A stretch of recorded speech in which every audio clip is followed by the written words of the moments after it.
Assalamu alaikum warahmatullahi wabarakatuh, people. You're back with Jollof after Jummah. This is episode 38. What? 38? Yeah. We're getting there. Assalamu alaikum, my name is Ibs. Assalamu alaikum warahmatullah. It's Abdul Malik. Hope you're all well. Assalamu alaikum. My name is Abdul Malik. Yeah. It's an early one. It's an early shoot. It's an early shoot. So, on a Sunday, they want us to go to North London Bruv. at 11 o'clock or whatever. Yeah. As I said, North London is the worst for traffic. I think North is definitely the worst. I don't frequent North in that, so I wouldn't know. I don't go them sides. It's just not. Yeah. It's just, I was in Northwest yesterday. I was working. I was in North. By the way, NHS staff. Careful. No, man. I'm Careful. A lot of these people are book smart, but they're just dumbasses. just idiots. And I worked. the whole NHS. You know we work for the NHS as well. I don't care. The whole NHS. Sorry. When I say NHS, I mean the biggest employer in the country. All of them are stupid. No, not all of them. Obviously, not all of them. But a lot of them. I worked in 3 hospitals this week. It's a lot of it. What happened? You have to give us context. Just jarring my head in. Just. Are you gonna explain that? We need context. No. There's nothing to explain. Just being around people. Just. You're book smart, but just no common sense. Just none. Alright, so is it people or is it the NHS? Not just incompetence. No. People working at the NHS in hospitals. I need context before I say anything. Because if you give us a brief description, so just something. Well. For context, just getting stuff done, just basic stuff done. Having to explain myself multiple times when people not getting it. Basic stuff that you want done. Just working with colleagues and them not understanding and them not just common sense stuff and them just messing up. Just incompetence. I hear you, to be honest. And you're like, I hear you a little bit because obviously I need more context. But I feel like sometimes within the NHS, maybe you can comment a little bit more on this as well. I feel like just within like the general health service as well, there seems to be, and I don't know if you know what it is. I can't say whether it's prevalent or not, but I feel like there is a slight culture of passing the buck. In terms of looking after patients, there is a certain culture. This is not even about looking after patients. Yeah, I've waffled about that so many times. I'm just speaking. I mean in terms of actual humans. Yeah. And sheer competence. Yeah. People just incompetent. Yeah. I think there's a public perception that if you work in a hospital, you're a nurse, you're a doctor, blah blah blah. You work in an operating theatre. You work in your people put you to a higher standard. Talking of standards from last podcast, people put you to a higher standard. People expect you to have gone to a Russell Group University and got your degree and because you've apparently worked so hard to get to this level. People expect you to have some level of intelligence, but when I'm there working these weeks, they're just idiots. It's like they're just sense. Do you mean life smart? Yeah, life smart. What I will say, I might have said this before. They're literally just book smart. You know what? Other than that, there's nothing there. You know what? I think this is part of what I'm saying about passing the buck as well. And sometimes people just don't want to do things. If they don't think it's their responsibility, they just don't want to do it. Sometimes I feel like it is. You can tell when someone's being nostalgic and lazy and they don't want to do things. That's incompetent. But I'm talking about they just don't know what they do. They don't have a clue. And I'm not talking about doing. Sometimes it can be doing a task, but sometimes it's just everyday stuff. Like, do you know? I can give you a breakdown of how I can get what you're saying. Yeah, am I coming a little bit far? Yeah. Okay.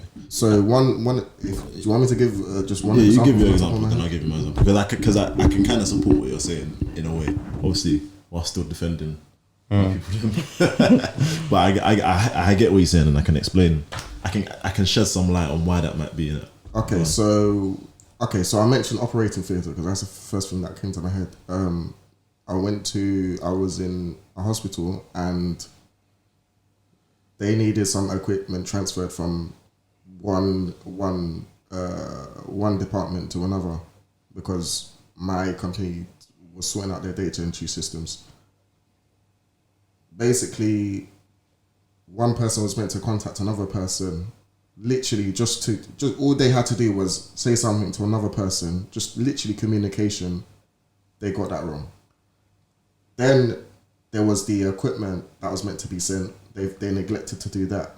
When I asked them to do that, it was like, where is it? When I contacted them eventually to do that, it was like, where is it? They were like, oh, I thought you meant this. Or, okay, cool. That could be a communication error, but I also wrote it down. You said you read it. I think it's. Yeah. So who are the people you're dealing with? Is this like the managers of the area? No, this is staff. Is this just like admin No, staff? not admin Is this staff. like porters? Like who is it? This is surgeons.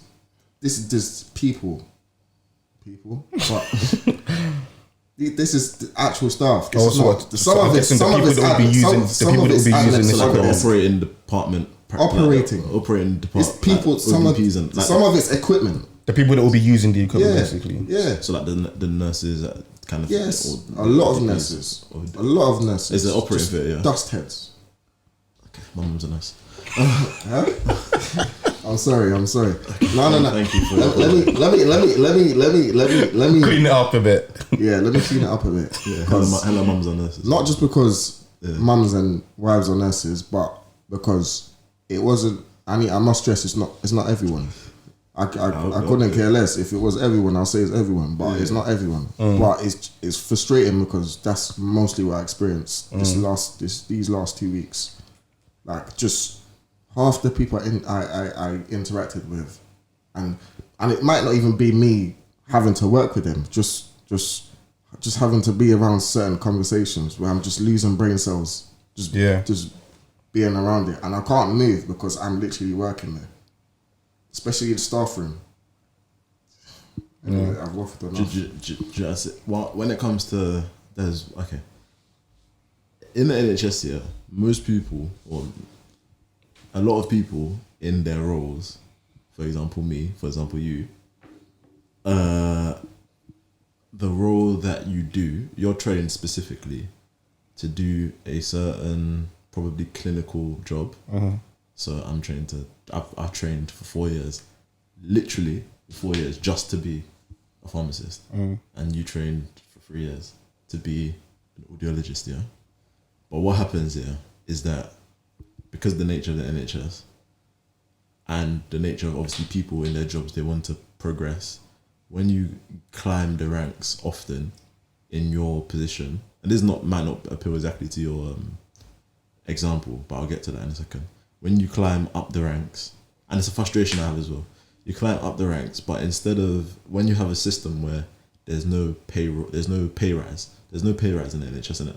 What you do is you get a new job, or especially in a hospital setting, maybe not in private settings, but you normally, what happens is, in order to justify giving you more money or giving you more status or whatever, they will either give you more kind of clinical responsibility or more operational responsibility, which means that you end up going into roles like admin, HR, doing operational things like, dealing with suppliers or all those type of things that suddenly become your job, yeah. But then literally all you've done since you were 16 was prepared to do the clinical job that you're not doing anymore. Yeah. So if I flip it to myself, for example, so I that trained for 4 years, yeah, like last week, yeah, or for the last 6 months or whatever, I've been working on a project which is basically like bringing in a new type of like drug storage system, like electronic automated drug storage system to replace like cabinets here. So that's my, so when it comes to within that project, I'm working with the actual suppliers of the thing. I'm working with like designing interfaces between our current like systems, and I'm not obviously designing them, but I'm like ordering them, doing the specs for them, like for what they're meant to be, for like integrated systems between the new storage system and our current computer systems. I'm doing I'm like printing out floor plans and going around with estates and to map out their enabling works and all this. So I'm like literally drawing like printing out floor plans and with a tape measure. I have no idea what I'm doing. No idea what I'm doing. But because that's my job, I just have to do it. Okay, fair enough. So to somebody, so fair enough. Maybe I might. So I think I've taken to it quite well and I've learned at it, and it's kind of going more. I'm doing more like becoming my actual proper job now. But there's no reason for me to be able to know how to do that stuff. Yeah. And I was not trained to do any of that stuff. This is not your problem. But that's the NHS, isn't it? That's how it works. Yeah. This is not your problem though. You have common sense. Some stuff, for example, issues I faced this week, some stuff, I guarantee if I came to you, you didn't know what you were doing, you would say you don't know what you're doing, right? Some issues I was facing were people didn't have a clue, and then would spend hours being told incorrect information because the person's just if you don't know what you're doing, just say you don't know what you're doing. If you don't know where a location is, say you don't know where a location is. But people will just, again, it comes back to sheer incompetence, and just like so much time is wasted.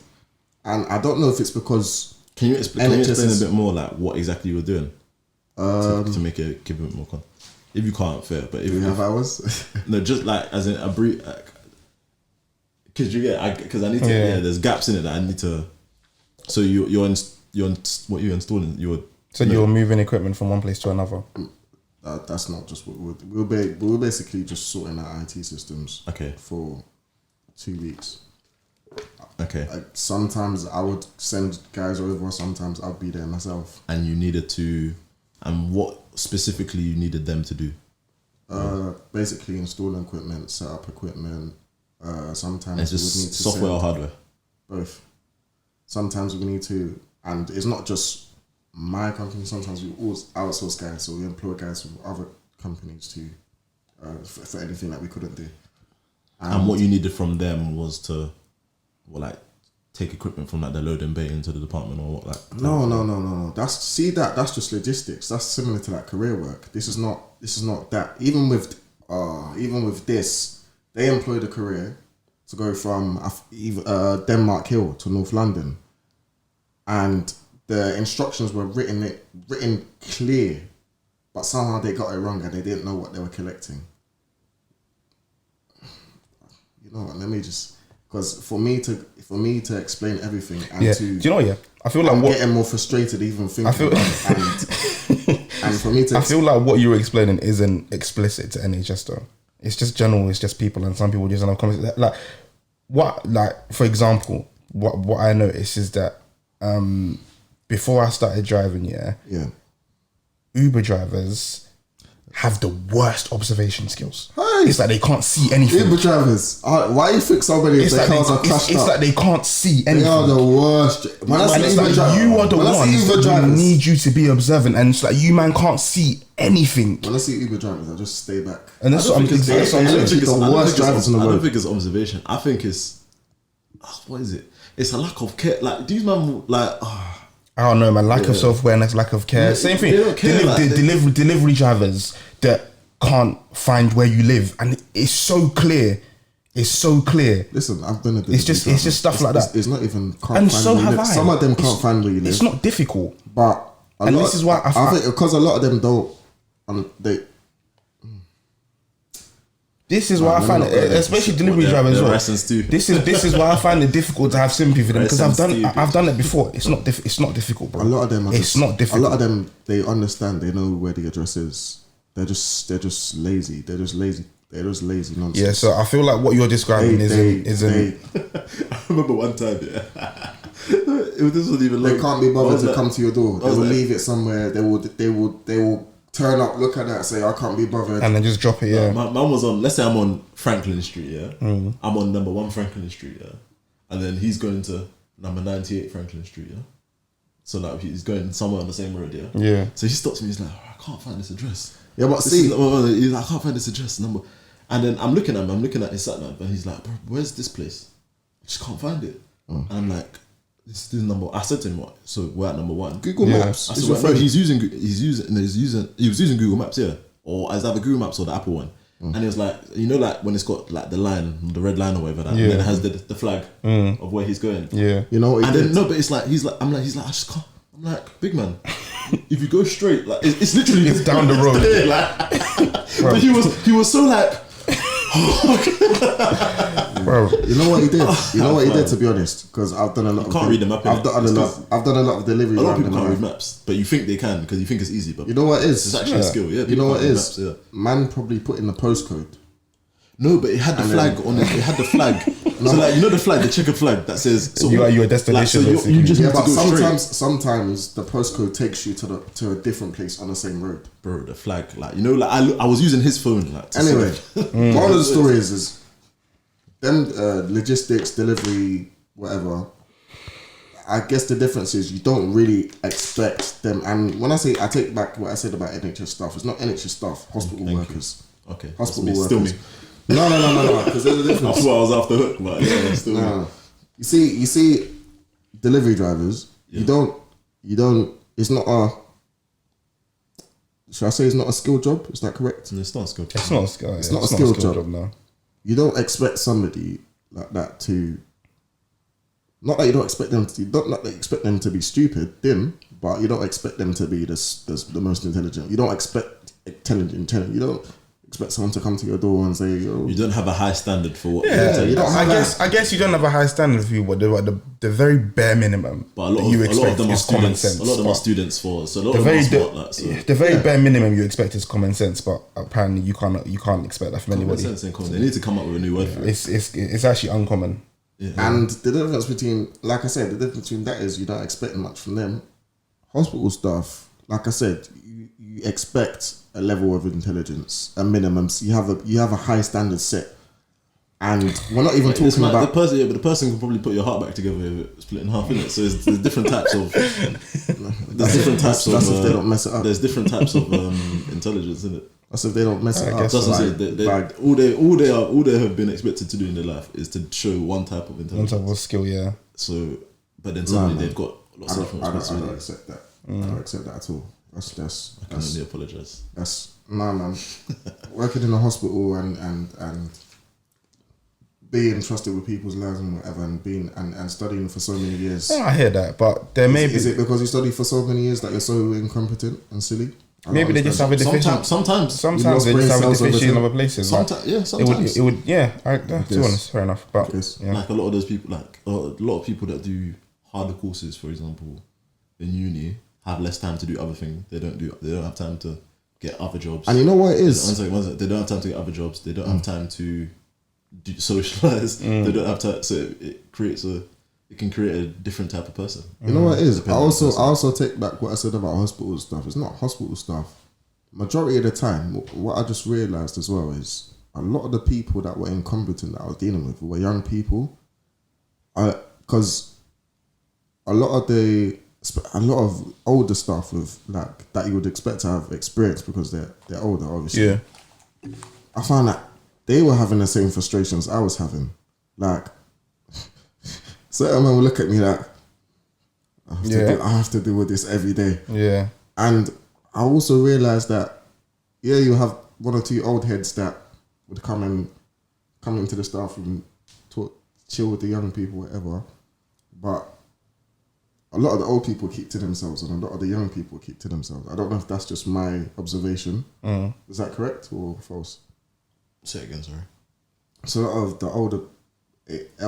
not elderly. Older NHS stuff. Yeah. Older. Yeah, I think that's all workplaces, don't it? Kind of young people kind of stick together. I don't know. I don't work with people. So. But yeah, a lot of the incompetence I experienced were from mostly young people, like 25 to 35.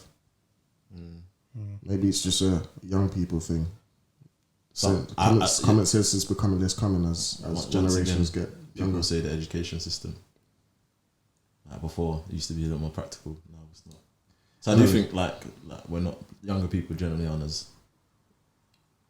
the breadth of their skills and knowledge isn't as much as older people. Maybe it's technology. Maybe it's it's being all stuck this- on it's TikTok all this- and all the time and all this nonsense and dancing on TikTok and Yeah. maybe it's getting to your head and causing you to lose brain cells. Like you can't do simple. Even talking of book smart, there was one scenario just popped into my head where we were doing something and there was these two people working with me in the room, and they literally wanted to do a simple, I think it was percentage, and I just had to watch them. I literally had to help figure them. it out. Yeah, I'm like, you two know, did you two work to get here? Like, did the work stop when you became nurses or doctors or whatever? And they were literally struggling for a good 5 minutes trying to do a simple equation. Simple. I don't know if it was an equation or whatever. And I just had to be like, yeah, it's yeah. I'm like, oh yeah. A long day. What's it called? Anyway, waffled on France. There was also the thing I sent you, man. What was that? The doc. Oh, I didn't watch it. You didn't watch it? Is it how we shouldn't trust the health? How we've got people running the country that are serial adulterers? To be honest, that would have been a good segue. The whole health thing we're talking about and our honorary health secretary, that would have been a good segue. But I'm not even sure what they're talking about. I don't care, man. Yeah, do you know? Okay, what? Listen, I want to say one thing as well. I think that it's extremely weird that that's what he resigned over, and not the 100,000 people that died on his watch. I mean, there's so many stuff we could say. We could say about how that was all over the news, but yeah, a whole tornado embarking didn't make the news.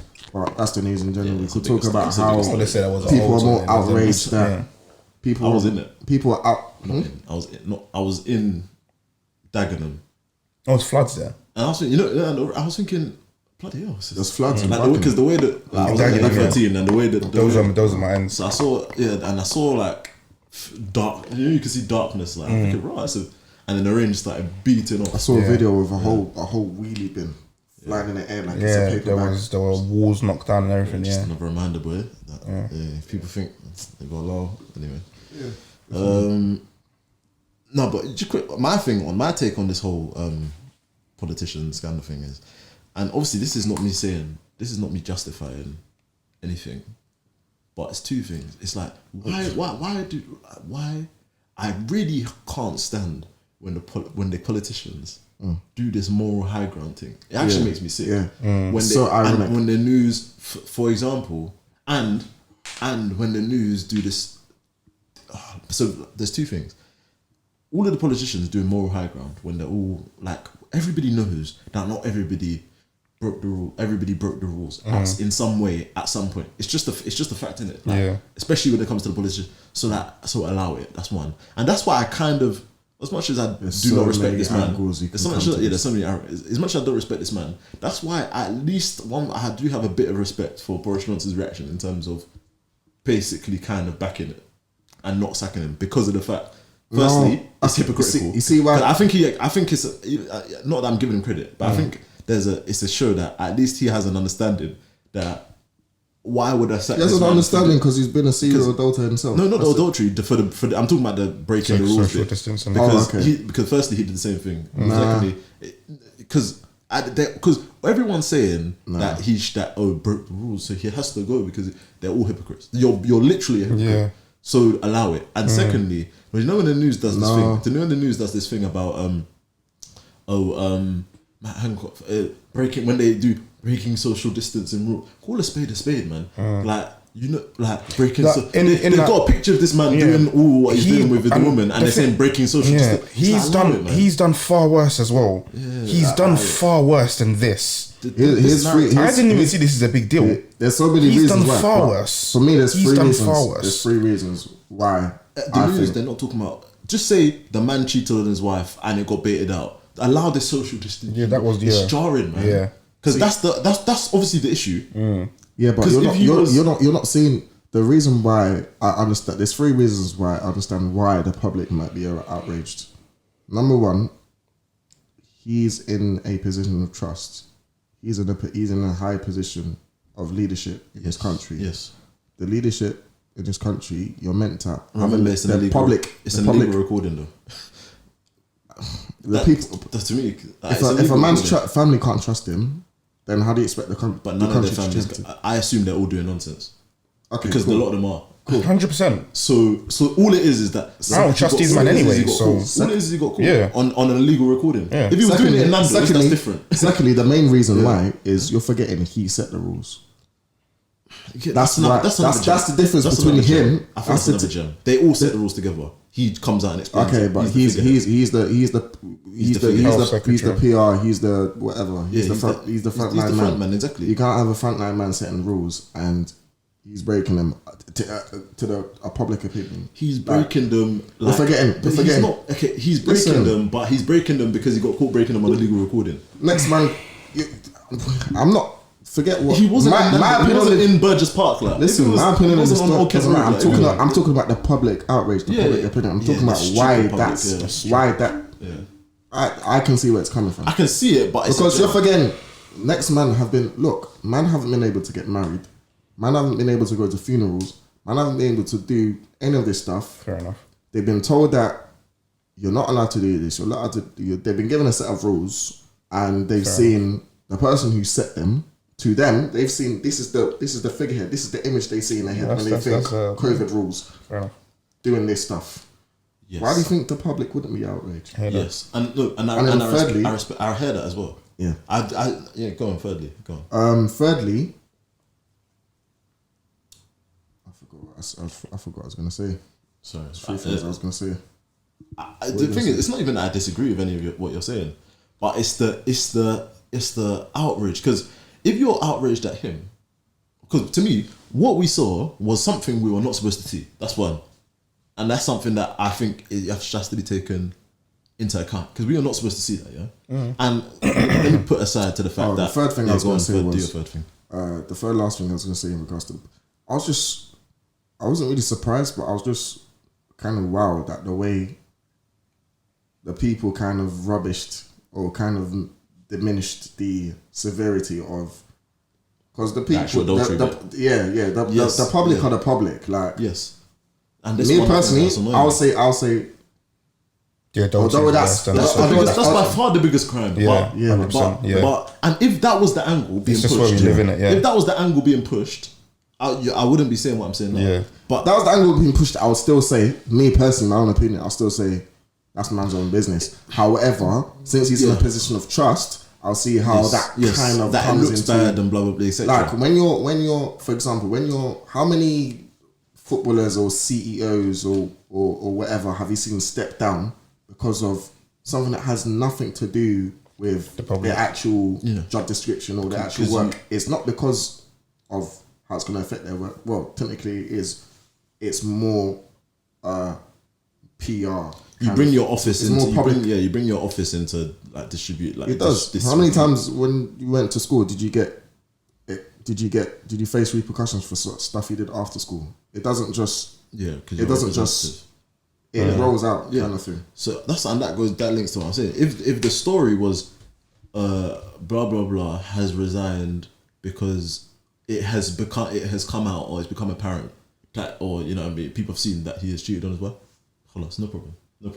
But when you see what you said about all the different people who've been told that they can't do this, they can't do that, they can't do that. Okay, that's fine, yeah. But if the story you're pushing is going to be the issue here is you've set these rules and you broke COVID regulations, cool. If that's what you're pushing, yeah, my first thing is cool. I keep the same energy for everybody who's broke the rules. And I know he's the rule setter. Yeah. And secondly, this is a recording. This is an illegal. So this is basically what somebody has done. Because for you to be angry at what you've seen, imagine like I've seen. Humans don't work like that. But this is why people are sick. Because if I've seen that you've done something bad, but I've discovered it in a way that I shouldn't have seen it. Yeah. Do I have the right to be offended at what you're doing? No. Because if I'm offended at what you're doing... You don't have the right to, but you are going to be. Because you're human and you've seen it. You can't answer it. To be offended at what someone's done in private, to me, is almost like the only person that has... Are you perfect? Do you do things bad in private? Yes, Fair I do. enough. So if you do bad things in private, don't be annoyed because you've happened to see what somebody else is doing in private. Again, allow I it, don't think man. it's necessarily that. I think it's the fact that, again, he set the rules. Yes, he did, but somebody has to. Like, do you know what I mean? Somebody has to. It is a valid Somebody point. has to. They have It to is a be in a valid point. position where they can't be caught slipping and Yes. listen. Yeah, This Do you know is- what I've this is- even? Do you know? why- Do if you know? he was I've in- even. that's why I said, Do you know? if he I've was in even. Do you know? Nando's, I've my even story- I apparently. wouldn't be Do you know? I've saying even this. apparently heard.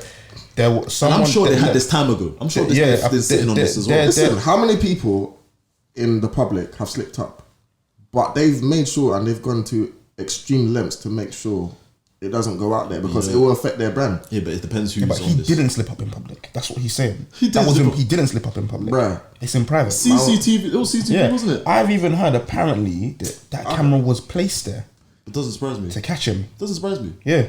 And the people who Anyway, man's and done a another bunch thing, of- the people who released it, like basically, so this whoever that footage or whatever was not. If it was in the public interest and blah blah, it would have been released at the time. But it was obviously weaponized that they said, okay, we're going to use this to get rid of probably him. bragged. Yeah, or they probably so that's Told man, do your thing. which is and then even give more you that reason and- why and the then public, released it. because once basically the way the public is, but this is why I wanted to keep it on the narrative. It is not worth. the- It is not worth the actual- mentioning. It is worth mentioning though. Nah, man, I think it is worth mentioning. To be honest, I don't know if I necessarily. Agree No, it's with not that. I don't think we kinda- should have talked about it, but it's the. I'd want to focus on the reaction, the implications of it, not the details of what. Fair enough, but again, I think there is merit in mentioning that as well. Okay. Because at the end of the day, we live here. This is our government. Yeah, if fair our enough. government is out there doing jaggery, like we Fair need enough, to fair know enough, that fair enough, these fair are people that we basically can't trust. Fair enough. Fair Yeah. enough. Yeah. For me, To be honest, you know what? I just thought of another analogy. I think it's the same to criminal background checks. People get checked all the time. They've got criminal records, and they might not get a job because they've done, I don't know, when they were a teenager they stole a biscuit, and then now they can't get a job in a bank. I think that's the same here. I haven't got an issue. It's a level of trust. The reason why they wouldn't allow man to work in a bank, even though all he stole was a biscuit, maybe when he was hungry, is because he broke a level of trust. If you're working in such a high level position, you've broken a level of trust. Yes. You set boundaries, you set rules. Fair enough, you messed up, but it's out there in the public. Maybe it should have been. You can't control that, but the public know you're not to be trusted. Yeah. Being in such a position, being in parliament is about having the public having a level of trust in you. That's why you're an MP for a certain borough, because the borough has a level of trust in you. They voted in you. They voted you to be Fact. the MP. No, it's fact. That's right. So yeah. Anyway, you know when it comes to the rules, that when they were set, you know me, I always said this. My opinion on the rules, is that when they make these rules, I think it's when they made these COVID regulations, I did genuinely believe that there was rules that you make and you tell everybody this is the rule, because what you need is everybody or the majority of people to follow this rule. But within the rules, there are spaces and gaps where common sense can prevail, and things will happen that might not necessarily agree with all the rules. For example, easiest example I can say is that working in the hospital during COVID, in every hospital they made facilities. They made facilities. For example, when they were just giving free food, when they were doing like, obviously because of the trauma of so many people dying, they were doing like kind of well-being areas in the hospital. There'll be games, there'll be fun, and with all of these areas, there is no social distancing. There is none of that, and even just being in a hospital, there's no so like even shopping. So the rules on the thing will say social distancing is there, but there's a general understanding that, let's use our sense here. For example, we're all swimming in it anyway because we're in the hospital. There's no space for it. Yeah. So yes, the rules are there, but within it there was a sense to it. Yeah. So, and that's why when it comes to public places, official buildings, official whatever, there was no COVID. And if you're not doing something overtly stupid, then there's no issue. There's no police. But when it comes to two people walking on the street, for example, that's why the police aren't going to stop you and say, oh, can I have your marriage certificate to show that you're married and you're not breaking. And that's not. But the public like to do this thing. Where, to me, I think that's common sense, isn't it? But to the public, when it comes to issues like this, people, the way they live their lives and the way they understand, for the majority of people, what I just said is how they live their life, but they won't say it. Because they won't, and they won't say it for the reason that if something like this happens, they want to be able to say, oh, you set the rules and you broke them. But it's like, allow it, because so did your friend, but you didn't cry. So don't cry when somebody else is doing it just because they're on the TV and you like shouting at people on the TV. And they come, and to me, this is a British thing as well. To me, there's a British thing as well, because you don't get this in other.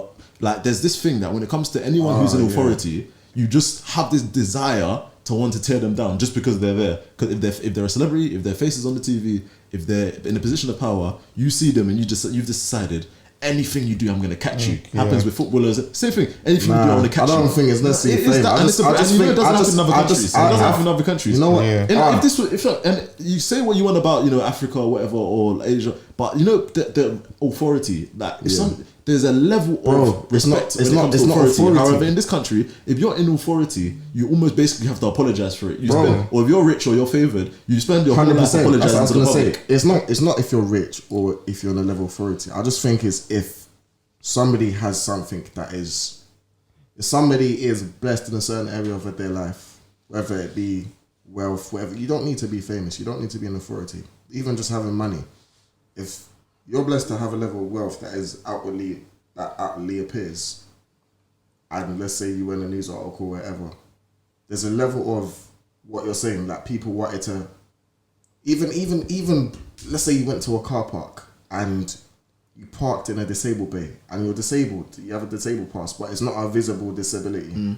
You have people that will just oh, are you meant to be parking there because they see you in a flashy car? If you win a banger, that's a sickness. Nobody will bat an eye. That's a sickness, though. That's the sickness in the people. Because I watch a lot of car videos. Yeah, there was a guy who did a video. He does videos. He does a lot of videos. He's a YouTuber. He does videos. But what he does is he bangs a lot of videos because it's his employment. He bangs a lot of videos in advance, and then he posts them. That's how he operates. So that he's got a good backlog. Yeah. Started lockdown happened. He saw the opportunity. He just happened to have just been granted an American visa. COVID cases went like, I don't know if COVID cases went rampant in America or they just weren't being reported or whatever. But he just happened to be going to either Dubai or America at that time. He was going to go to Dubai and then go to America or vice versa.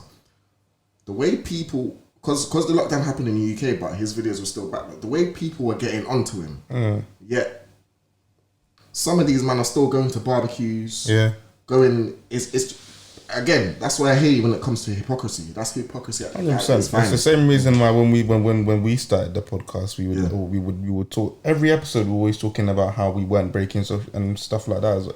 It's the same thing. Obviously you didn't, but we kind of announced it as a podcast. I just stay silent because you man work like NHS, innit?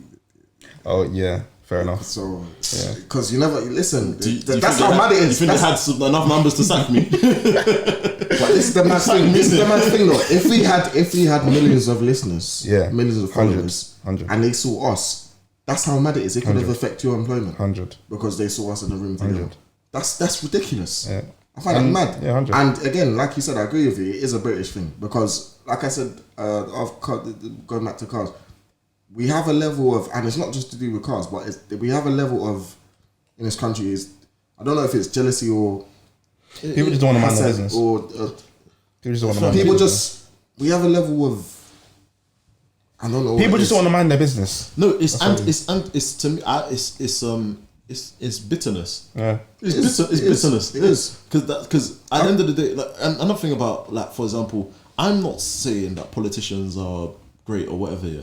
But have you know why is it in this country for that? Okay, somebody, imagine me. Yeah, I've come in this platform. I've said I want to be the prime minister for this reason. Everyone will love me. Everyone will love me. They'll trust me. I'll keep rising. As soon the day I become the prime minister, I'm not trustworthy anymore. Yeah. I'm a sick person. I've just done it for that. What is it? What the assumption of bad in everybody that is like. And yes, I know politicians have given us every reason to not, but it's like even like for example, there's never ever a respect for the merit and determination and work a person has put in ever to get into that position when it comes to politicians ever, and they're just useless ever.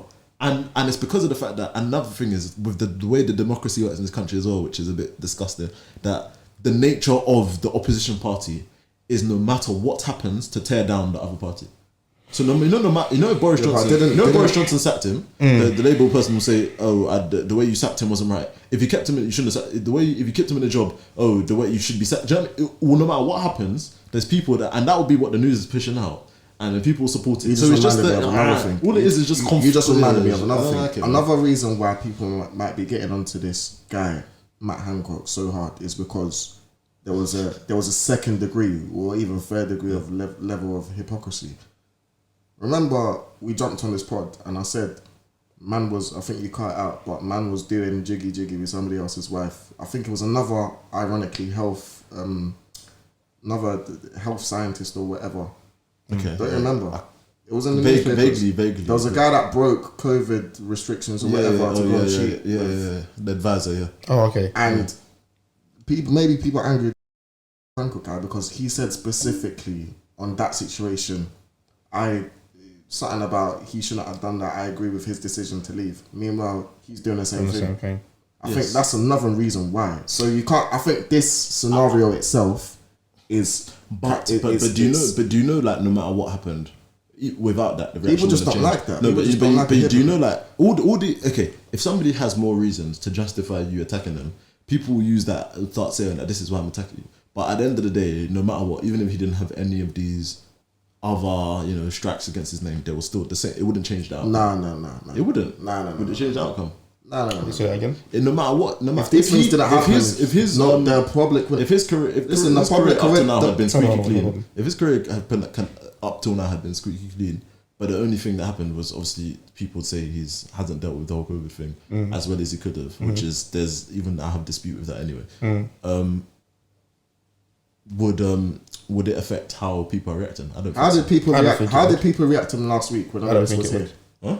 How did the people would react to him the same way they reacted to him last week? That's because people knew he was selling contracts or whatever. That's because there wasn't this much outrage. But do you know, as if you are the health secretary and people are dying and you're going, no matter what happens, you're on the ropes. That's just something. And that's the other thing about the nature. When you jump into a position of leadership, you have to be prepared to accept that. Number one, you're going to make mistakes. You're going to make bad decisions. If you're in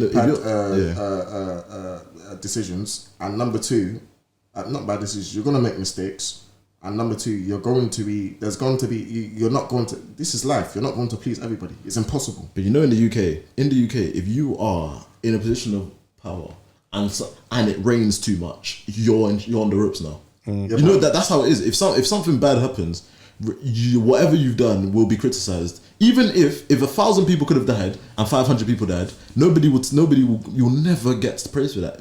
You'll always be seen through the negative. How's that different to any other country? In other countries, it's not like that. You don't know though. It is. It's not like that. This country has ingrained. It's the nature of this country. I was talking about bitterness in regards to anything that's a bit. No, but I'm speaking more specifically. That's this country as well, but more specifically about leadership. Because in other countries, you can see how success is kind of praised. Yeah, and how it's celebrated. In this country, and with leadership people as well.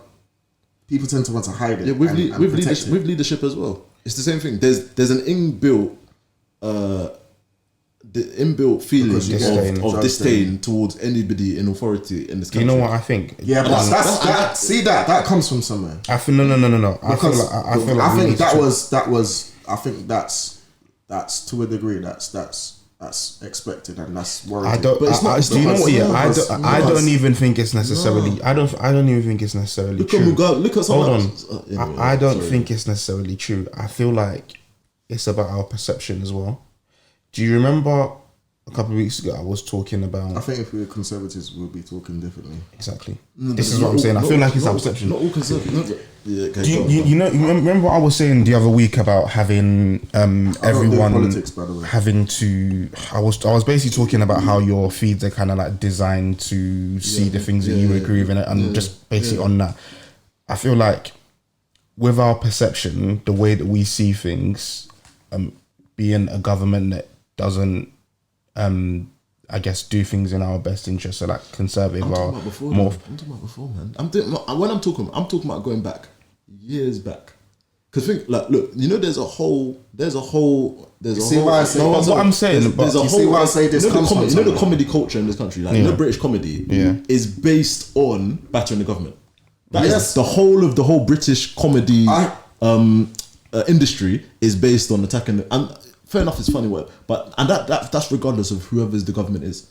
It doesn't matter. Tony Blair, Gordon Brown, to Margaret Thatcher. But all of them are bantered. I hear what you're saying. That's the way. I hear what you're saying. But look at all of the people you mentioned. Yeah, what do they have a lot of similarities in common? When there's a lot of people that have a lot of similarities in common, I would say they're different.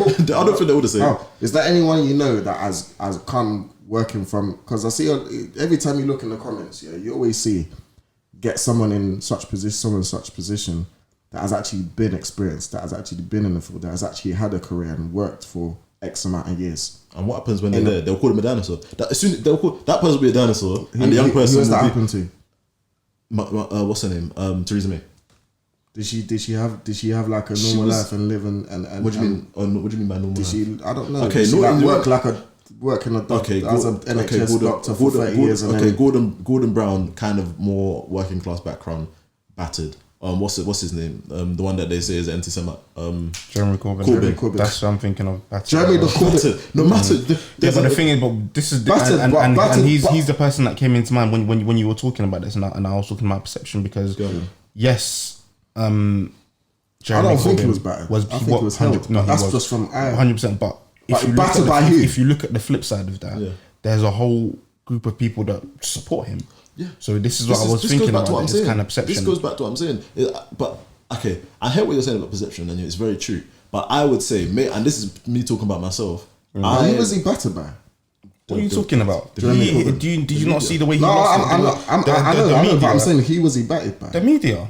The media, yeah, and the way he lost, like that lost. The media position themselves because the media is not the public. That's what we need to remember. As well. The media represents a lot of the public. Yeah, but Jeremy Corbyn influenced the public. Jeremy Corbyn could have never been prime minister. Yes, and the way he lost as well. His loss was terrible. So that's the public. That's the public as well. The point I was trying to raise wasn't Jeremy Corbyn probably battered mostly by the people that would have otherwise voted for Conservatives? No. Okay, he was battered. That's what I thought. He was battered. Okay, yes, he was battered by Conservatives. Yeah, yes, that's one. But on the whole, like a lot of people that would support Labour didn't support Labour because of Jeremy Corbyn. Oh, dude, we're talking. And another thing is, I'm clocking up. People do this thing, but people act like when it comes to Labour. Or anyone supporting Labour, that it's only the poor people and ends that support. Fam, Tony Blair was Prime Minister and he was Labour. He was Labour, yeah. It's not because of it's the Nigerians. Yeah. It's not because it's the people. That's the mentality that people. It's not. But going back to what I was saying, you know what you said about the echo chamber. The reason I don't fully agree with it in this case is because of the fact that like it goes back to what I was saying, that the nature of the media, the comedy, entertainment. The opposition, having an opposition is the fact that whenever you're in charge, whenever one group's in charge, the media, everything will switch to tear that one down. And then as soon as they've turned that down and the other side comes into power, everybody will switch sides and do the same thing. So it's not just, So when I say the media, I don't mean it's like one group of people with the same beliefs and they all do the same thing. It changes, it sways, but it's always designed to do the same thing. Yeah. What's the only way they'll love you is if you win they'll beat the Germans. What's the yellow one? It's only Churchill that they like. What's the yellow party? Liberal Democrats. He was the leader. Nick Clegg. And what happened to him? Wasn't Nick Clegg everybody loved Nick Clegg, and then he did coalition with Nick Cameron, then he was a waste man. But weren't them two working? Was it deputy prime minister? Yeah. So and that's when he became. That's when he hated. That's when he became hated. Before that, they loved him. Everyone loved him. He was internationally loved. You just said these parties never come together, but those two. No, but that was wait, what? You know, I'm done talking about politics, man. On that note, anyway. Okay. Go on. Oops. Hey, that's a good question. I would clip. There's a clip in it. Basically, should Muslims be playing for the French national team? My opinion, joke thing. Yeah, it's a joke thing. I think, like I said last week, I think it's equivalent to playing for the Chinese team. Yeah. But then again, the point that we did raise are that the guys who were playing for the French team. You said the guys that were playing for the French team were married to non-Muslims, right? Or it was more talking about off-air conversations. Yeah, that's sliding in. Okay. No. Anyway, the reason why I said that maybe this might have an effect on them and why they wouldn't care as much is because obviously their wives, their significant others, wouldn't be affected by the sanctions and persecutions that France are imposing on, especially the Muslim women. What are they doing in regards to Muslim men? I think we need to just be careful that we're not saying that just if you marry a non-Muslim, you don't care about Muslims, though, innit? No, that's not what I'm saying. But I'm saying maybe they don't feel the effect as much because they're not seeing stuff hits home. Possibly, when it but I wouldn't want to. When stuff hits home, I'm not saying that's the case. I understand what you're saying. Yeah, I do understand it. When stuff hits home, that's when it but really. It's a consideration. It's a consideration, but at the same time, just general morality as well, regardless of whether these people look like you or not. You like. Yeah, but when stuff hits home, regardless of how much you care about a certain cause or whatever, when stuff really hits home, but their mums, innit? Yeah, exactly. Their mums, yeah. Their mums, so. Yeah, their mums aren't white. Their mums aren't non-Muslims. I didn't say their mums are white. No, that's what I'm saying. So we're saying that even if they don't have wives, they have mums. Mums, sisters, yeah. So should they have sisters? Are they affected by? Probably. Well, they could be. They could be if they were living in France. Let me quickly. What is it? France? What is in France? Just hijab. What do you mean? It's more than that. Any display of hijab, and then they ban the slaughter of halal. Yeah, really? They try to ban halal. They try to ban halal slaughter. I don't know if they have. They are moving mad. They're moving insane. They're moving insane. France is regularist. They're the next China. Let me this quick article. I'll just breeze through it. Yeah. Did you see the article I sent about them building over in China in Uyghur? Them building over the Muslim graveyards. I didn't.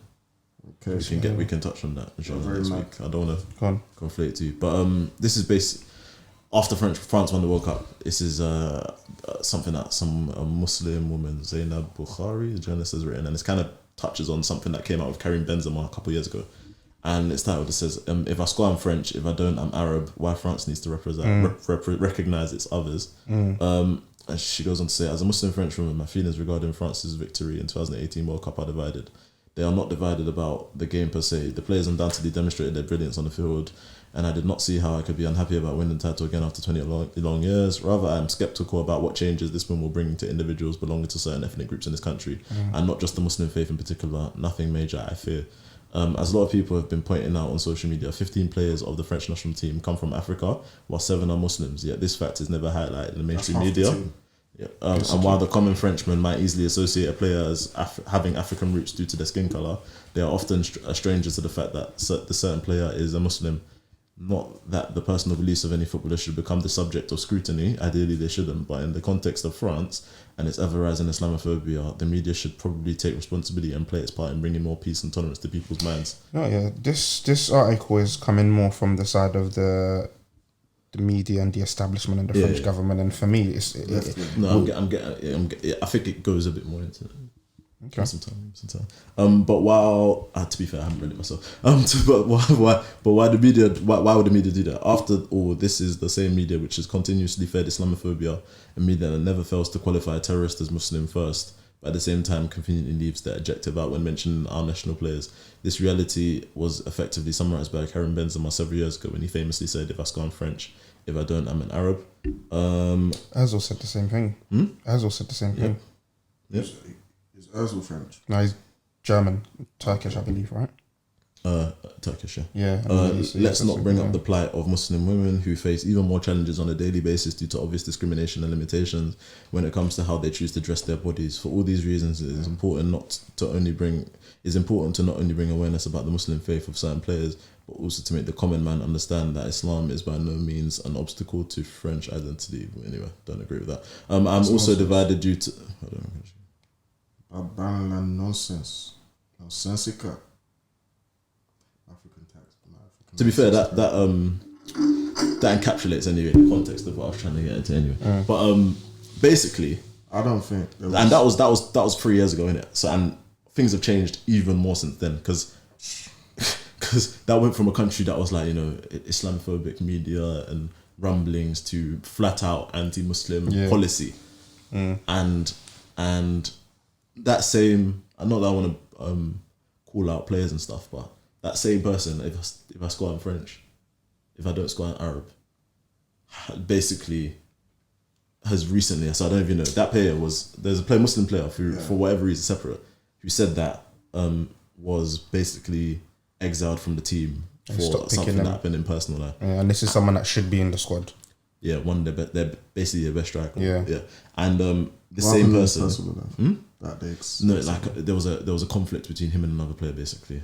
So they stopped picking him for the national team. Okay. And then this is the same player that said, the way they treat me, if I don't score, I'm Arab. Like, they only care about me if I'm scoring. And then the same player, after all of these, after all of these things came out, like they've just recently brought him back to the team just for this tournament that's going on now, and he came back running with open arms, which I didn't like when I saw it. No, that's a joke man thing. Yeah, I think at the end of the day, that's their decision. I think, do you know, it is with me. I think me them playing for France, it's not for me. I don't have an issue with them playing necessarily, but to me, it's the playing in silence. I think that's the issue. So I 100% have an issue with them playing. Well, I do, but if you're gonna play, what I'd say, go on. Don't play at all. Whether you play or whether you play in silence or you play. To be fair, I think it's a huge play. I think they should have played. The only time I'll accept you playing is if you're playing and you're just banging in own goals. Like, allow it, man. I tell you, to be fair, I agree. They shouldn't be playing. They shouldn't play at all. I think that's nonsense. What's disappointing, on top of them not playing, that's probably what I should have said, is the fact that there's a silence as well. Fair enough. I think it would be a powerful statement if we're talking about 7 people. That's more than half the team. If 7 of them, that was 3 years ago, said, "I'm not going to play because this is how this country that I would otherwise be playing for," or if 7 of them went on the floor, took off their shirts and dashed on the floor, I think it would make the news global. Right? During the World Cup, and when it comes they to said they're going to play, jumped on the field, took off their shirts. Something simple like that and said, "I'm not going to play," or I don't know, just said, refused to play, put on a strike, said, "I'm not playing because this is how the country." They are, and it's not like not only would they spread the awareness, but in some ways they would get reward for making it such an event. I think the other argument, other countries have to take notice and discuss this. The other argument, and in doing that, maybe that could even bring somewhat of a change, because the only times look at Israel. If it wasn't of the fact that was the American president Biden or Trump? Biden, I think the new one. If it wasn't for the fact that the American president maybe he didn't have an effect himself, but the fact that he's the American president and he spoke on this situation might have brought other countries to then wise up and apply pressure. If it wasn't for look at Israel, if it wasn't for that, would they have reacted the way they would? Probably not. So a situation like that where an event occurs that brings other countries or brings awareness to the situation for pressure to be applied. I feel like they have a lot of power at their disposal and they're not using it correctly. They're just choosing to stay silent and play football, and I think it's wrong morally. I don't know how. I think it's disgusting. The other argument would be that because of the fact that granted to them that they are outwardly, they do outwardly express their Islam, most of them anyway, in question. It's not something that's hidden. It's not hidden from the public or whatever. And some would say, and on top of that, another additional argument could be the fact that they see their nationality, them being French, as something that is not based on you have the government. So the government doesn't decide what is French, if you get what I mean. They might make the policies in France. One second. They might make the policies in France of the country, but this president, whatever, doesn't have the right to take away what is French. So I'm playing and I'm French because this is my country, blah, blah, blah, this is my land, and I'm representing my land, not the man that sits in the White House or whatever the thing is. So when you add those together, they might say that, as an act of a demonstration of what Islam is and how important Islam. I don't know. This is not me saying that. If you think that you've got 2 brain cells, because that doesn't make any sense whatsoever. It's not that it doesn't make sense. It's just not as effective. It's not effective. I don't think because you thinking like that is very narrow and narrow-minded. You're thinking about yourself, going, oh, it's not about it. I'm not gonna do this. I'm not gonna play for the guy in the White House or whatever. I'm not gonna play for Parliament. That's you thinking narrow-mindedly about yourself. Whereas if you're thinking, okay, I'm not gonna play because this is the impact it's gonna have if I don't play, you're thinking. I don't like to read people's minds in it. I don't like to apply negative. I guess things it depends on the way that you perceive playing for your country. Some people might perceive it as this is your country, you're representing them, you represent their values and everything they do. Other people might just say, yeah, I'm just kicking ball and this happens to be my country of choice. Exactly, that's another question. I feel like because this is more overt, this is why it's more of a talking point for me. And I haven't actually. Can we play for Nigeria because the country? I mean, if anyone with any creed to play for their country, would it? I guess this is more of a, and this isn't a conversation that I've heard anywhere else. This is something only I've actually thought of and we're discussing it now because I mentioned it. I haven't heard anyone else having this conversation of should French players be playing for the national team. Despite I've heard should black players play for England. Yeah, I've heard. I'm sure. To be honest, even with, that's rumblings. That's never actually been a conversation. The black people play for England? Hold on. That's a valid argument. I think, however, this is way more of a valid argument. Yes, I think, but I think what I was saying again is some people. That's why I say it depends on your perception of how you see people playing for the French team. Exactly. For example, playing for national teams anyway. The way I see it is, if you're playing for that French team, if you're playing for a national team, you're representing that country and what that country believes in. Yes. When you watch Italy play and you see the way these men belt off the national anthem, these men are proud to be Italian. These men are proud to represent Italy. Yes. And other countries may not have that same energy. Yes. That's the way I see it. But that's the way I see it. I don't necessarily think that everybody sees it like that. So some countries, yes. Some countries no. For example, look at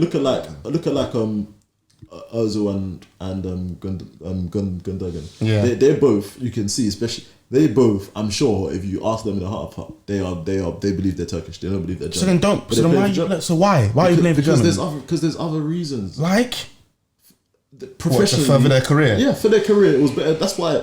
Why do all these black players play for the African countries and Jamaica?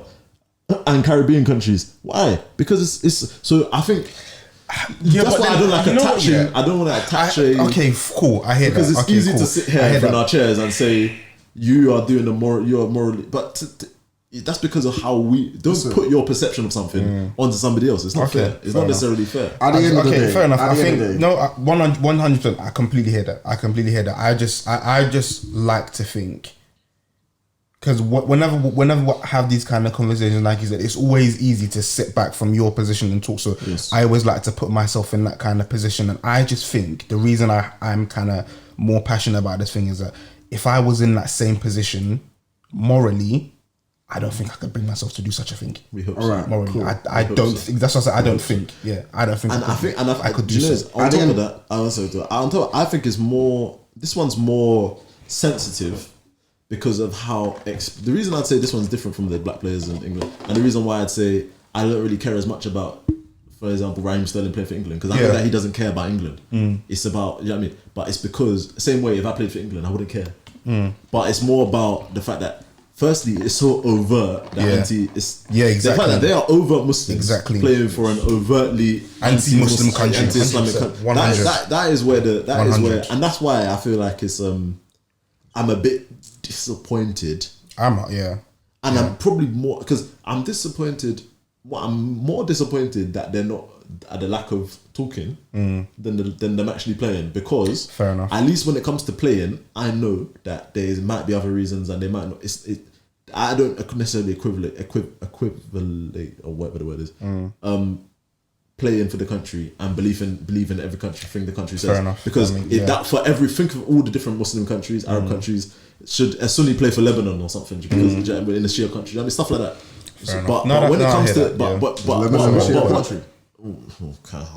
Actually, I don't know what officially it is, but when I was there, it felt that's what it felt like. But when you're playing for them, you know the way it looks. And the fact that you're not even bothering to address it. That's valid, yeah. That's the bit that I think is more disappointing. At the end of the day, that's a valid point. I didn't think of it that way. At the end of the day, it could go either way. Like, you could see it one way, where you could have Husnul Dhan and think, okay, maybe these guys are playing, as we mentioned citizenship. Maybe these guys, they live in France, they have families in France, whatever. Maybe they're being threatened. Who knows? If you don't play for our country, blah, blah, or if you refuse to play X, Y, Z, could happen. It's just maybe that could be the case, or it's just what they've been doing for them since they were little. Or you could see the other way, where you could go, okay, this is just selfish. Like, at the end of the day, you're in a position where you could have an impact, but at the end of the day, you want to play for the country because you know you could further your career, or you could do X, Y, Z, which is single-minded, which is a situation where you're thinking mostly about yourself. Those are the two ways you could think about it. So someone could say, I'm playing for France because if I don't show them that Muslims are not crazy, then maybe the whole. Do you know what I mean? So there's different ways you could. I do agree, to be honest. Yeah, I think that is a better way to look at it. That maybe they're not saying anything. Yeah, 100. Yeah, because what they should, if you're playing, you should be. 100. That's the most disappointing. That I'm not. That they are the French. They are literally the champions of their country. I feel like Muslim in a country, like, because if they win this competition, you know that they're gonna go to the front. They're gonna go and shake his hand. They're gonna take pictures. He's gonna sit with them. They're gonna do media. That's what makes. I feel like that's what burns a little bit more as well. Is that they're sick. That they're basically the best team in the world as well. Yeah. If they were the worst, I probably wouldn't care. But the fact that they're one of the best teams in the world, big opportunity to really expose this country. Yeah, and they are, as of now, just playing football based on what we can see. Just playing football, which is a bit, yeah. Like, if they had the energy of, you know, the Sterlings and the Rashfords for their country, then maybe even still. Tell me which one's more powerful? Potentially winning, having a lower chance of winning the World Cup, and maybe ringing some bells, taking photos with people in power, whatever, for maybe a year or two, or not having a change, like I said, causing something that could potentially, let's say, has a high percentage, let's say 80% chance of bringing coverage worldwide to a situation that could potentially, again, like I said, bring other powers to apply pressure on the country that you've taken a stance on, or you've striked from. Yes, but the only thing I'd say on that is, I do not like to. It goes back to that thing. It's easy for me. Yeah. And another thing is, and because I'm like, to them, playing for their country, and this is what I'm sure they'd say to us. Playing for their country is just what they've done since they were little, regardless of whatever's going on in the country. It's just what they've done since they were probably about 7 years old. Yeah, that is just what they're doing it. And when you say football, I guess you're placing too much emphasis on footballers to make a change in this. But at the same time, there's something you could do by not playing. There is. So There is, but not playing is a. I'm just, to be honest, maybe I'm kind of rethinking my whole stance on this now. Is it wrong? Is it wrong to expect them to do something about it? Seeing as because they could just sit there and say, "I'm just a footballer. It's not my responsibility to get involved in politics." So am I wrong for expecting? As a Muslim, I don't. Me not agreeing with it. Because if they turned around and said, like, anything you do, if you anything you do, whoever you're doing it for, you are an embodiment, a representation of that person. Everybody will have to shuffle and fix up what they do. So it's that's why you can't just go around. If what you do when you go, but that's why I say it's a lot better to say. I beg you, like, say something though, because that's when it's a bit, or do you know what I mean? Like, yeah. So I don't know. have they I don't played? think I'm necessarily wrong. Have they played? Yeah, they've qualified for the group. Did they use that match or whatever to say anything? Nope. But the thing about they, I mean, you see, I did. Okay, I'm not wrong for expecting them, because these are the same players. I don't think you're wrong for accepting these are the same players that. I think you just have to be careful how you say it and what you say. These are the same players that when the whole Israel and Palestine thing. Yeah, they were flying a flag on the pitch. I don't pay any mind to that, and I think Muslim organisations need to stop, or like these, like, social media, they need to stop like posting of Paul Pogba's raised the Gaza flag. Yeah, that's what they do. They need to stop. They're that was celebrities. Stop using. Why? Huh? Why do you think they should stop? Because, firstly, what it does is it creates an atmosphere where you can feel good about yourself. You're imagine you're celebrated for raising the flag, like for when using the Gaza flag as a towel instead of a towel when you're walking around. You've ticked a box now. So firstly, if somebody people are gonna look to you for some kind of it encourages a political stance. It encourages a community and an environment where outward tokenistic gestures are what's required from people. No one cares about substantial actions, and nobody's looking for substantial actions. Nobody expects substantial action. We just expect the token. It's the tick box. So people's intentions are going to become fuzzy. You're encouraging bad intentions or not correct intentions, and you're accepting substandard actual action. And you're encouraging people to be looking at other people to do stuff, to be trusting in other people. Yeah. From when the trust should be with Allah and with your own action. If you're going to save the best thing everyone should do, I can go into it. I don't want to go into it now, but maybe next time we talk about that subject. Is if everybody fixes corruption is what destroys. There's multiple hadith on it, but corruption is what destroys the land and the people and causes corruption. Corrupt actions cause the corruption of society and the world and everything like that. It's not about Britney Spears posting about Gaza, but yeah, man. Yeah, that's a conversation. Let us know what you think on that. Right, so Jollof, and we need to wrap up. We need to wrap up. We're late already, aren't we? 100%. Yeah, I'll flip. Okay. Assalamu alaikum. Bites of Jollof. I just wanted to quickly touch on kind of links to what we were just saying a little. We always say that everything will links, doesn't it? And it's focused on an extract from a book written by Sheikh Muhammad ibn Abdul Wahhab, who is a very famous author of several books pertaining to Tawheed. A lot of the kind of fundamentals that when it comes to kind of understanding Tawheed, he's written them. Rasul Thalafa and Qawaid al-Arba'a. Sorry? What's Tawheed quickly? Tawheed is the oneness of Allah, which is kind of like the core principle, the core principle of Islam, and kind of what, if you ever want to know what kind of separates Islam from other religions, then Tawheed is where you start. And he's got a book, one of his most famous books called Qawaid al-Arba'a, which is the four of shirk, so like the four principles of shirk, and in them is kind of like shirk is associating partners with Allah, which is one of the biggest in Islam, and obviously something we take very seriously. It's one of the biggest sins in Islam. And in this book there's kind of 4 kind of principles that relate to different aspects of shirk or Shirk.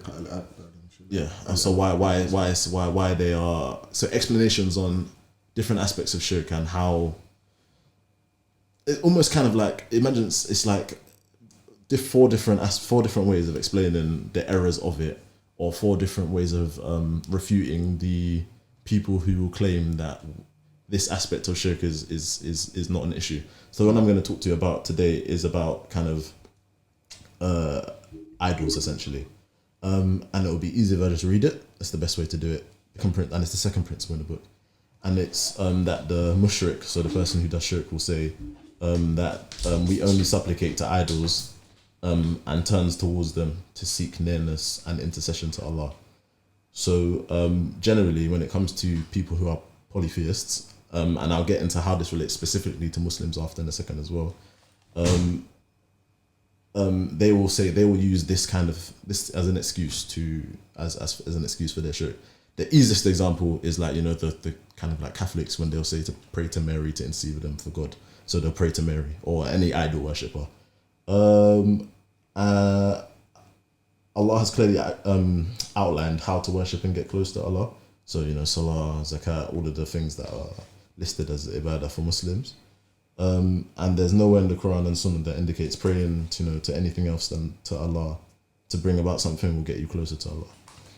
Another evidence of this is in the hadith when Allah was speaking to when Prophet Muhammad sallallahu alaihi wasallam was speaking to Ibn Abbas, so the son of Abu Talib. He was riding behind the Prophet, and Prophet Muhammad said, Ya Ghulam, sallallahu alaihi wasallam, I'll teach you some words. He said, be mindful of God, or be mindful of Allah, and He will take care of you. Be mindful of Him, and you shall find Him at your side. If you ask Allah, ask of Allah. If you need help, seek it from Allah. Know that if the world were to gather in order to help you, they would not be able to unless Allah had written it, and vice versa. The pens have been lifted and the pages are dry. So there's a couple of things in this. Firstly, it pertains to that issue of tawakkul. So putting your trust firmly in Allah. And the way I'd say this kind of relates to Muslims today is that you heard the common narrative of when I get married, I'm going to then start becoming a more practicing Muslim. If Allah grants me money, then I'll have the time to take my religion seriously. What you're kind of doing, and you won't realize that you're doing, is what you're saying is you need these materialistic things to be given to you, almost in order to bring you closer to Allah, as if these materialistic things are essentially are going to intercede for you. They're going to bring you closer to Allah, and this is something that's literally very, very, very seriously erroneous, and something that we need to kind of dispel from our mentality as people. So kind of another argument that they'll bring for intercession is that they'll say, and this is from the Quran, that we'll say we only ask them to speak on our behalf to Allah. Intercession is something that there's types of it. It's something in Islam that's there's 2 forms. There's one form of intercession or shafa'a al-manfiya, which is the denied and negated intercession, and this is the one that's an error. And this is basically when you ask of something that they're not capable of.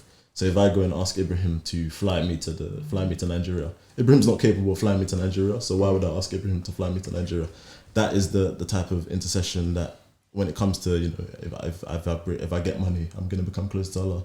If I get a wife, that's gonna bring me close to Allah. It's not the wife or the money that's gonna bring you closer to Allah. It's gonna be the will of Allah. So if you want to become close to Allah, the person you should ask for that is Allah. So it's just kind of like a little reminder, just for people to think about how little things they say and little things they do can without knowing, they can kind of start to demonstrate characteristics of a mushrik, of somebody who's practiced shirk, and it's something we can sleepwalk into. So it's just something to kind of just be aware of. Like as always, everything yeah. I've said that was wrong is from myself and Shaitan, and everything I've said correct is from Allah and His Messenger sallallahu alaihi wasallam. And yeah, man, that was my little bite of Jollof. Yum yum yum. Alhamdulillah, it's timely reminders, like you said. Yeah, it's just, I guess, kind of try our best not to procrastinate as well, and just do things in a timely manner. So yeah, alhamdulillah, jazakallah khair for that. We'll just leave it there. So yeah, as always, thanks for listening. Let us know what you think about what we've spoken about today. If you have any comments, I think people are leaving more and more comments on YouTube. So jazakallah khair for that. If you have left any comments, and it's always, we always like to hear your feedback. It's always good to see that we're reaching people, and knowing what you think helps us as well. So alhamdulillah. But yeah, you all know the socials by now, so I'm not going to bother you with that anymore. Today. Just in case there's any. It's in the description, man. We gotta go. Yeah. Say it again, man. In case Bruv, people can't be bothered. People are listening on their phone. They can't be bothered. Insta, YouTube, Jollof After Jummah, Twitter, JJ_pod, wherever. Yeah, سبحانك اللهم وبحمدك أشهد أن لا إله إلا أنت أستغفرك وأتوب إليك سبحان ربك رب العزة عما يصفون وسلام على المرسلين والحمد لله رب العالمين. السلام عليكم ورحمة الله وبركاته. Assalamu alaikum.